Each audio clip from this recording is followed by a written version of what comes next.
शाह साहब बहुत बहुत शुक्रिया वक्त देने के लिए। 5 दिन गुजर चुके हैं काबुल में कंट्रोल संभाले हुए तालिबान को, और तमाम ममालिक की नज़रें इस पर हैं कि आगे क्या होगा, वो पॉलिटिकल सेटअप क्या होगा जिससे एक देरपा अमन अफगानिस्तान में कायम हो सके। और पाकिस्तान की तो इस पर बड़ी वाज़ेह पोजीशन रही है कि पाकिस्तान चाहता है कि एक इंक्लूसिव हुकूमत बने, ताकि ये जो लड़ाई झगड़ा है, जो सिविल वॉर एक अरसे से देखी गई है, वो ख़त्म हो जाए। लेकिन शाह साहब दूसरी तरफ तालिबान वैसे बात तो कर रहे हैं अफगानिस्तान के लीडर्स से, लेकिन उन्होंने ये भी ऐलान कर दिया है कि इस्लामिक एमिरेट ऑफ अफगानिस्तान हम बनाएंगे। तो क्या ये आपको लगता है कि दोनों साथ साथ पैरेलल चल सकता है, एक तरफ इस्लामिक एमिरेट ऑफ अफगानिस्तान भी हो और एक ऑल इंक्लूसिव हुकूमत भी हो? देखिए,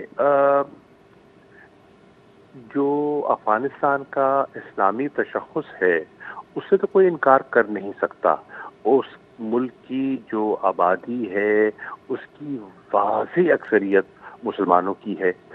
अब बाकी जब आप बैठते हैं, गुफ्तगू शुनीद करते हैं, तो पॉलिटिकल स्ट्रक्चर पे बातचीत होनी है।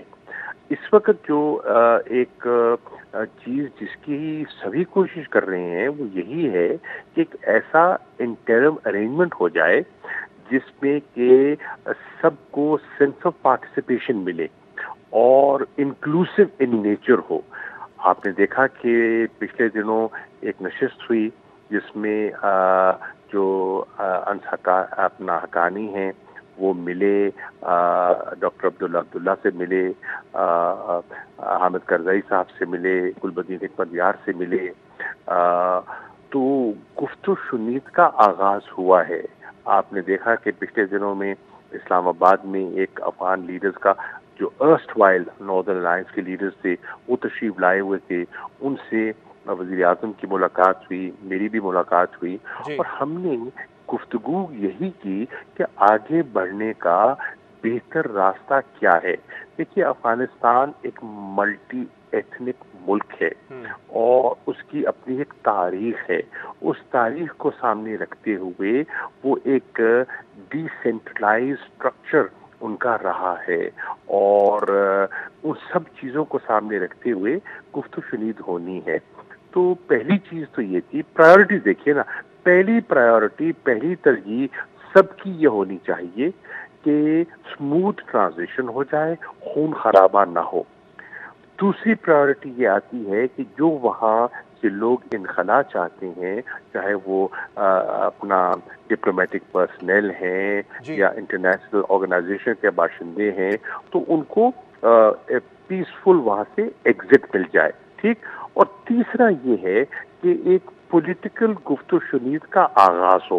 ये सब कोशिशें जारी हैं और पाकिस्तान अपना रोल प्ले कर रहा है। शाह साहब, इसमें ये बताइएगा कि जो नॉर्दर्न अफगानिस्तान के लीडर्स यहाँ पे थे, जो ज़्यादा नॉन पश्तून थे, आपकी भी उनसे मुलाकात हुई, क्या वो इस बात के लिए तैयार हैं कि एक ऑल इंक्लूसिव हुकूमत का वो हिस्सा बनेंगे जो कि इस्लामिक एमिरेट ऑफ अफगानिस्तान होगी, या वो चाहते हैं कि जो मौजूदा जमहूरी निज़ाम है अफगानिस्तान में वो कंटिन्यू होगा, तभी वो हुकूमत का हिस्सा बन सकेंगे? देखिए, पहली बात तो ये है कि कल को ढांचा कैसे होना है, आइन क्या होगा, इस पे तो गुफ्तगू शुनीद होनी है ना। इस वक्त तो बिल्कुल मैं समझता हूँ कि एक इंक्लूसिव हुकूमत के लिए ज़हनी तौर पर मुझे लोग तैयार दिखाई दिए, और उसमें इम्कान को आप रद्द नहीं कर सकते। वो भी समझते हैं कि बेहतरी का रास्ता यही है कि हम मिल बैठकर अफगानिस्तान के मुस्तकबिल का फैसला किसने करना है? अफगानों ने करना है। ये भी अफगान है और तालिबान भी अफगान है। तो अफगानों ने मिल बैठकर अपने मुस्तकबिल का फैसला करना है। आइन कैसा हो, उसकी नौयत क्या हो, इंतखाबात होने चाहिए, कैसे होने चाहिए, किस तरह से नहीं होने चाहिए, क्योंकि शाह साहब आप लोग की बहुत ज़्यादा इंटरेक्शन हुई है, तो इसलिए मैं पॉसिबिलिटीज जानना चाह रहा हूँ कि अगर उनका एक स्ट्रक्चर, इंतजामी स्ट्रक्चर ऐसा होता है कि एक अमीर है, फिर नीचे काउंसिल है, तो क्या इस तरह के सेटअप में ये जो दूसरी पार्टीज हैं, जो दूसरे लीडर्स हैं, वो शामिल हो सकते हैं क्या? इट्स टू अर्ली टू से। अभी कुछ कहना कबल वक्त है। अभी तो ये है कि एक आपस में एक गुफ्तगू का आगाज तो होना। देखिए, पहले मेरी राय में बहुत सी ताख़ीर हुई क्योंकि एक स्पॉयलर्स विदिन जो थे वो रोड़े अटका रहे थे। अब आपके इल्म में है کہ کچھ قوتیں تھیں جنہوں نے پورا 1 سال گفت و شنید کا ضائع کر دیا اور کوئی پیش رفت نہ ہونے دی.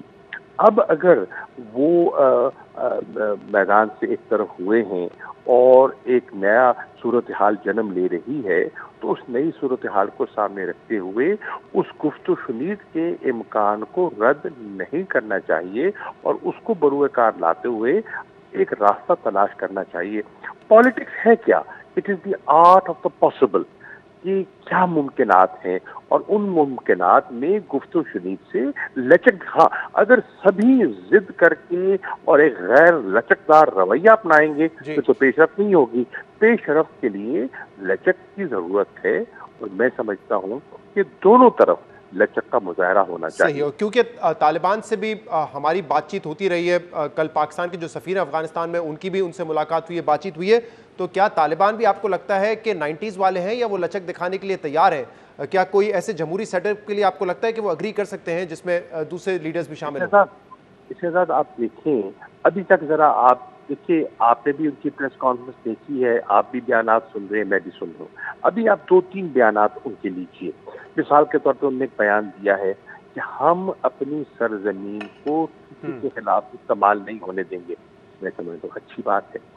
انہوں نے کہا ہے کہ ہم کوئی انتقامی کارروائی نہیں کرنے کا ارادہ رکھتے. ٹھیک ہے. انہوں نے کہا ہے کہ ہم ایک جسے کہتے ہیں نا ایک انکلوسیو اپروچ کی طرف ہم لوگوں سے رجوع کریں گے. انہوں نے کہا ہے کہ ہم ایک کہتے ہیں نا نارکوٹکس فری افغانستان دیکھنا چاہتے ہیں. تو یہ تو اچھا. انہوں نے کہا ہے کہ جو اسلامی قدروں کے اندر جو بنیادی حقوق ہیں ان کا ہم احترام کریں گے. اب اگر وہ یہ اسٹیٹمنٹ دے رہے ہیں تو ان کو انکریج کرنا چاہیے اور ان کو اس طرف راغب کرنا چاہیے کہ اگر یہ ایسا کرتے ہیں تو انٹرنیشنل پبلک اوپینین ان کے ساتھ ہو سکے گی. اور اگر وہ 90 کی سوچ کو مسلط کرنا چاہیں گے تو انٹرنیشنل پبلک اوپینین ان کے ساتھ نہیں چل پائے گی. تو اگر وہ پازیٹیو بیان اس وقت اگر دینا چاہ رہے ہیں تو ان کی حوصلہ افزائی ہونی چاہیے اور ان کو انکریج کرنا چاہیے کہ وہ اس انکلوسیو اور پیسفل اپروچ کی طرف کو ترجیح دیں. صحیح. شاہ صاحب یہ بتائیے گا کہ آپ کو لگتا ہے کہ جو ایک خدشہ تھا کہ سول وار ہو سکتی ہے وہ خدشہ ٹل گیا ہے یا ابھی تک اس کے امکان موجود ہے؟ کیونکہ امراللہ صالح جو کہ وائس پریزیڈنٹ تھے، آپ کہتے ہیں میں ایکٹنگ پریزیڈنٹ بن گیا ہوں ہمارا آئین کے مطابق اگر اشرف غنی چلے گئے ہیں، اور وہ کہہ رہے ہیں کہ میں ریزسٹنس موومنٹ چلاؤں گا. تو آپ کو لگتا ہے کہ یہ امکان ابھی بھی باقی ہے کہ کسی قسم کا سول انریسٹ ہو؟ دیکھیے 100% تو آپ نہیں کہہ سکتے کہ وہ ٹل گیا ہے کیونکہ اسپوائلرز موجود ہیں اور ان کے اپنے ایجنڈاز ہیں اور وہ اپنے ایجنڈے کو آگے بڑھانے کی پوری کوشش کریں گے. لیکن اس وقت تک جو خدشہ تھا، ہمیں جو سول وار کا امکان تھا، اس وقت تک تو اوورٹ ہوئی ہے. خدا کرے ایسا ہی ہو اور ہم اس طرف نہ جائیں اور اس سے بچ جائیں. صحیح. شاہ صاحب یہ بھی بتائیے گا کہ رشیا نے اور چائنا نے انڈیکیشن دے دی ہے کہ وہ اچھے تعلقات چاہتے ہیں طالبان کی حکومت کے ساتھ، طالبان کے ساتھ. پاکستان کی کیا پوزیشن ہے اس حوالے سے؟ ہم تو چاہتے ہیں، سبھی سے اچھے تعلقات چاہتے ہیں. ہم نے تو بارہا یہ کہا ہے کہ ہمارا کوئی فیوریٹ نہیں ہے. یہ افغانستان کے مستقبل کا فیصلہ افغانوں نے کرنا ہے. ہماری خواہش ہے وہ پرامن طریقے سے کریں، گفت و شنید سے کریں. اور وہ کیا ہونا چاہیے، ڈھانچہ کیسا ہونا چاہیے، نظام کیسا ہونا چاہیے، کیسا نہیں ہونا چاہیے، یہ ہم نے فیصلہ نہیں کرنا، یہ انہوں نے فیصلہ کرنا ہے. جو وہ فیصلہ کریں گے آپس میں بیٹھ کر طے کریں گے، ہم اس کا احترام کریں گے. کیونکہ 90s میں تو شاہ صاحب 3 ممالک تھے جس میں پاکستان بھی تھا جنہوں نے ریکگنائز کیا تھا طالبان کو. تو کیا اس مرتبہ بھی پاکستان ریکگنائز کرے گا، ویٹ اینڈ سی کرے گا جب دوسرے ممالک ریکگنائز کریں گے اس کے بعد پاکستان آگے بڑھے گا؟ کیا ہماری پالیسی اس حوالے سے؟ عرض یہ ہے ابھی سچویشن ایوالو کر رہی ہے اور ہم اس سچویشن کو کلوزلی واچ کر رہے ہیں اور اس کو ہم مانیٹر بھی کر رہے ہیں. ٹھیک. اور ہم اس پہ ڈیلیبریٹ کریں گے، ہم اس پہ غور و خوض کریں گے اور غور و خوض کے بعد کوئی فیصلہ کریں گے. ऑब्वियसली हमने दीगर दोस्तों से मशावरत करनी है। हमारी ख्वाहिश है कि जितने अफगानिस्तान के पड़ोसी हैं जिन पे खुदा न खास्ता अगर हालात वहाँ पेचीदा होते हैं तो मनफी असरात किस पे पड़ेंगे, हम सायों पे पड़ेंगे। तो हमारी कोशिश है कि हम मुस्तकबिल करीब में जितने पड़ोसी हैं, चाहे ईरान है, ताजिकिस्तान है, उज़्बेकिस्तान है, तुर्कमेनिस्तान है, चीन के वज़ीर ख़ारजा से अभी मेरी अपना मुफस्सल गुफ्तगू हुई है, और अभी हमने एक हमारी जो सिमत है वो एक है और हमारी कोऑर्डिनेशन चल रही है। उनके स्पेशल एनवॉय भी अब इस्लामाबाद में हैं और उनसे गुफ्तगू चल रही है। तो हम एक चाहते हैं कि हम एक कोऑर्डिनेटेड रीजनल अप्रोच के तहत आगे बढ़ें। शाह साहब, एक तो जनरल क्रॉसिंग पॉइंट, देखिए एक मिनट, क्रॉसिंग पॉइंट खुलने हैं, ट्रेड होनी है, कैसी होनी है, आमदोरफ्त होनी है, कैसे होनी है, कोविड का चैलेंज है, किसने निपटना है, मिलके निपटना है, क्या होगा, कैसे होगा, अगर गुफ्तगू आगे बढ़नी है, बॉर्डर्स को सिक्योर करना है तो कैसे करना है, जो इंसानी हकूक हैं उनको प्रोटेक्ट करना है तो उसके लिए क्या करना चाहिए। जितनी हम आपस में मुशावरत करेंगे और एक पेज पे होंगे उतना हम सबकी इसी में बेहतरी है और पाकिस्तान इस पे अपना किरदार अदा करने जा रहा है। शाह साहब, एक तो जनरली उन्होंने कहा है ना तालिबान ने कि हम अपनी सरजमीन इस्तेमाल नहीं होने देंगे किसी भी मुल्क के खिलाफ, क्या टीटीपी के हवाले से कोई स्पेसिफिक पाकिस्तान को करवाई गई है? देखिए, जब वो कह रहे हैं कि हम अपनी सरजमीन किसी के खिलाफ इस्तेमाल नहीं होने देंगे और उनके इल्म में है कि टीटीपी अफगानिस्तान की सरजमीन को इस्तेमाल करती रही है, तो ये मंतकी सी बात है कि उनको टीटीपी को रोकना होगा और टीटीपी को ऐसी हरकतों से बाज आना होगा। बहुत बहुत शुक्रिया।